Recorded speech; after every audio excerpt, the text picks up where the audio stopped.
little black book. You know what time it is. You already know what time it is. Oh, baby. Jeez. Ooh, the world is shaking, yeah. Anyway, listen, guys, you know what time it is. It's Little Black Book. You know what to do. Like, share, subscribe before we even start. But hey, listen, I've got a special guest with me. You want to introduce yourself? Hi, guys. It doesn't matter what she says. I'm playing. Can't introduce yourself.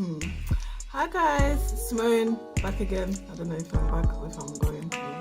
She's definitely going. Cool. Guys, so we've got another video for you. We're going to be talking about everything to do with parenting, childhood, motherhood, etc. So everything in the hood under family. So we'll talk a bit about it. Hopefully, like I said, I always like to just deep dive and kind of like really explore certain things in our past and just kind of help other people to know to know that, look, they're not alone, because a lot of us go through things in our past and we think that we're alone, or we've experienced it alone, or we think that nobody else can understand what we're going through. But the truth of the matter is, when you do start to speak to people, a lot of people have gone through certain things and you're really not alone. So yeah, let's just deep dive. So my first question is to you, Simone. What is the definition of family to you? Well, first of all, family is, sticking together, being together, looking out for each other, Yeah, so really, I don't know how else to put it. Do you feel like you're in a family right now? Do you feel like your family is a family? No, not really. Oh. Not really, yeah. Straight into it, not really? Why would you say that? Not all of my family are talking to each other, so it's kind of... Yeah, So, okay, so what do you think are the important ingredients to make a family successful, to make a successful family? What do you think the ingredients are? First of all, there has to be lots of communication. Would you say the second thing is that you feel like it's an important ingredient to make a family successful? Trust. And having each other's back. So I feel like not everyone in my family has each other's back, and they're all backstabbing each other, kind of. So it's not really a family, just people that we all got the same blood. That's it, really. Oh, cool. So are you saying that just because your blood doesn't automatically make you a family, or doesn't automatically make you family? No, I'm saying the blood, that's the only thing I feel like makes us a family. If it wasn't that, we would just be people. Okay. Do you get it? So is love an important feature in... Yeah, well, for me, yeah. Oh my god, sorry. Why? Anyway, see your life. How important is trust in making a family unit for you? How important is trust? It's very important, actually. I think it's the main key. The main key? Yeah. Do you ever feel like your trust has been betrayed? Yeah, a lot. Oh wow. And how does that make you feel? Makes me feel sad, I'm hurt, I'm hurting it, yeah. It makes me feel hurt, actually, yeah. Do you feel like that betrayal has kind of affected you up until this day? Yes, actually. That's what I was saying before I was really interrupted with the question. From a young age, I started realizing the family was a bit, bit off and stuff. And as I said, people who I thought they were meant to be in my life, they were not in my life. They were kind of wishy-washy, they knew you existed, but they don't treat you as what they're supposed to treat you. As in, let's say, for my granddad example, he would not treat me as his granddaughter, he would treat me as just a human being, and I felt hurt as a young kid. I'm supposed to, bond with my granddad, but all he just used to do was just, I don't know, be evil. Not evil, but yeah. Well, I thought in that term. Not loving. Not loving, yeah, not Cold. loving, yeah. Cold, that's the word. Sorry, cold. Wow. So, yeah, so I just grew up like that, and then I'll get to realize that my dad was in my life as well, so He wasn't in your life? No, not at all. Wow. He didn't really care. He didn't come to look at nothing. So. Can I ask an honest question? How does that truly make you feel? It makes me feel like I'm not wanted in this world. Like, because my family is like, they all know I exist. Even my dad's side and the other family that I don't know, they all know I exist, but like none of them are actually making an effort to look for me or to check up on me, or you know. And when you meet them, they all have some sort of excuse, you know. And those excuses are not excuses. They're not meant to be the reason why you can't. You get it? Like I feel like it's a cheap excuse, like just get out close. Yeah, like, you know. And there's so much history, so much stories that are too much. Yeah, like every time I meet this new family member, there's like another story which unraveling. Yeah, and it all links back to me, kind of thing. Me and my mum. Like mostly my mom, because I look like my mom. So when people see me and they've not seen my mom for a long time, they instantly know I'm her child and stuff like that. So they instantly come to me and then they tell me about what happened with them. Then I'm like, okay, like, they know. It's long, and I ask them why, where were you? You know, all this while, my birthday, where were you? And I was going through this, you know. And some of them are in this country, but they were nowhere to be found. You know, when you ask them these questions, they don't have no answer, most of them. And, you know, but at the end of the day, when they see you doing great, they now know who you are. Do you get it? Like, it pisses me off. And frustrating. Yeah, it's frustrating, yeah. So, you mentioned obviously that's not in your life at the moment. Was he there when you were younger?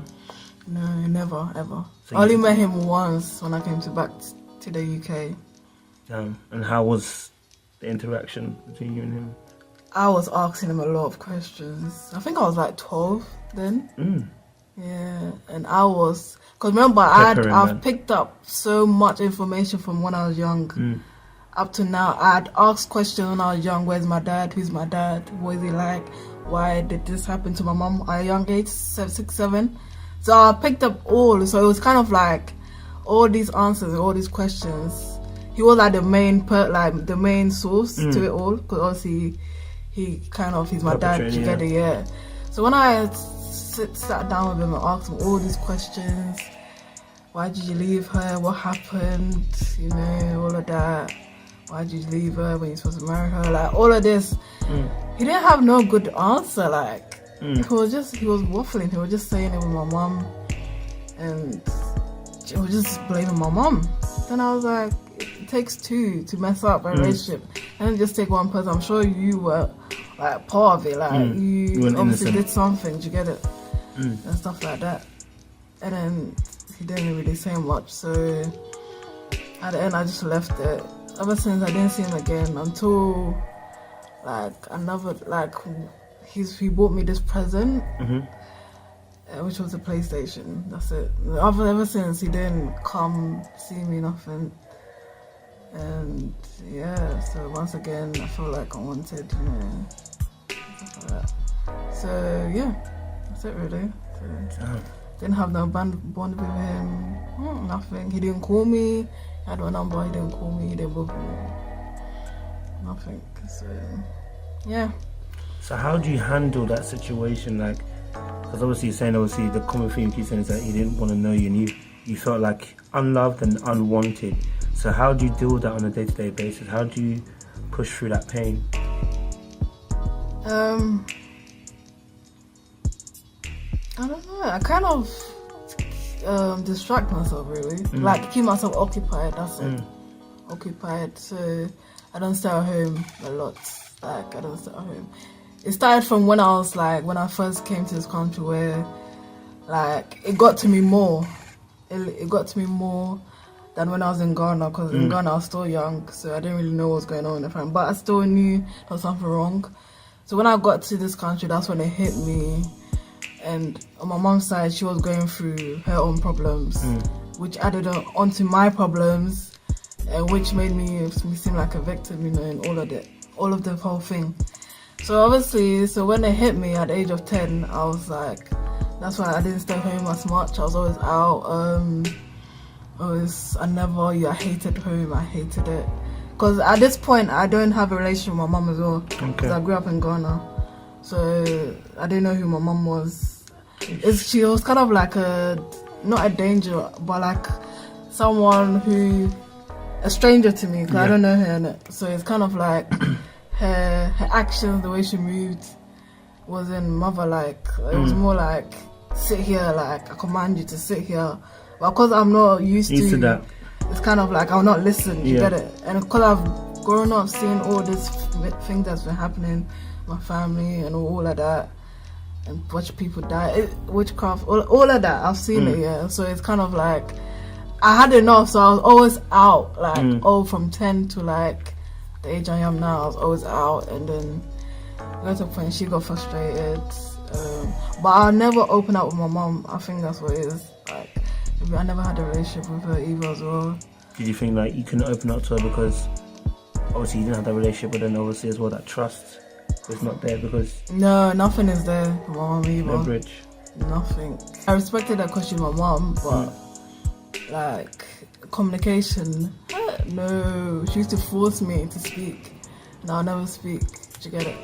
Maybe it's like I've been through trauma. Like, you know them kids when they've been through trauma and they can't speak. Some of them, like, they don't speak.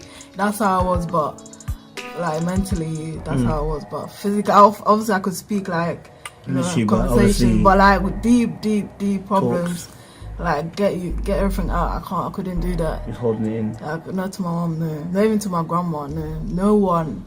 I couldn't. Did that make you feel lonely then? Yeah, very lonely, to a point I was thinking of committing suicide. Wow. At a young age, committing suicide. I didn't want to be in this world anymore. I would cry in my room, cry by myself. Everything, I was always like isolated. I'll isolate myself, always in my room. I'll never come to the certain room to chill. Only maybe once in a while when my mom forces me to. I was always in my room. Always. And that's how I stand back to drawing. Drawing is a way of me escaping the world. Yeah, that's how it all started. And I used to always draw. Cause that's why I said it used to be a passion, but now it's kind of like but anyways, but so when I used to I used to just keep myself isolated, to be honest. Go to school, come home anytime I want, and then go to my room. That's it. Damn. Yeah. So you mentioned obviously as well, you glossed over a little bit about suicide as well. Yeah. What made you not want to commit suicide then? What stopped you from committing suicide? Because you're still here. So yeah, I am actually. What was in your head that prevented you from committing suicide? My grandma, actually. Yeah. What was she doing that made you, or what did she say? No, she was like the main person in my life that she was the one that looked after me when I was in Ghana, and the one that I was really kind of close with in a way, and that the person that I actually really knew. Because apart from that, I don't really know anyone else. Even though I know my granddad was there, like he used to come sometimes, but we don't have relationships. So with me, I don't know you. Do you get it? So my grandma, I knew her. I knew how she was, and then she always used to call me. The times I used to cry by myself, she'll call me. But I never used to open up to her as well because I was scared. But she always used to comfort me and stuff like that. Check up on me, call me regularly, and she lives in Ghana, so we always used to have these conversations. I just looked back to her, and also I looked back to my mom as well, because I felt like if I kill myself, then what's the point? My mom fighting for my life to get it. Yeah, that's another story. Yeah, so on that side, I thought of that as well, and maybe I thought of, maybe God brought me into this family for a reason. Maybe I'm supposed to fix it, or maybe this is supposed to be like a challenge or like a sign for maybe of what my future is about. Maybe I'm supposed to be a prophet. I don't know what it is, or helping people, or helping or advising people. Sharing my situation and helping people. Do you get it? So I share my testimony on my situation, which will encourage someone who's going through that same problem and help them, not give up on themselves.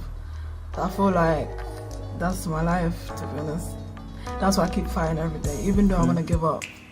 You know, I keep proving myself that, you know, I'm worthy of something. You know, I'm not just planted in this family for no reason. Something. I like that. Yeah. I like that. I think that's a key thing.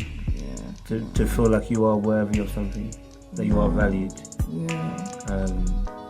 And it does kind of resonate with what you were saying, actually, because from the sounds of it, it sounds as if like being unwanted, being unloved, your natural parents as well not being there, kind of opens up a question, which is obviously, you know, not having your natural parents there when they are alive.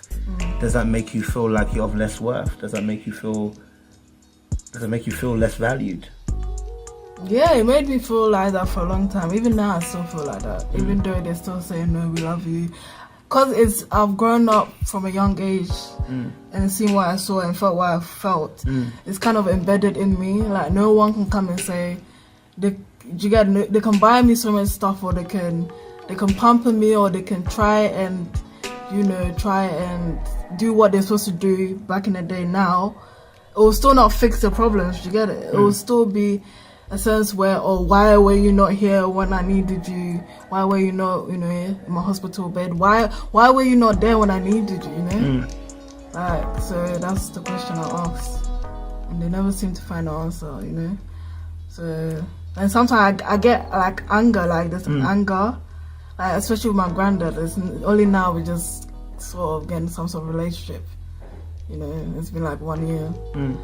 So he's trying to, like, I don't know, do this pattern thing, like this, teaching me how to do this now.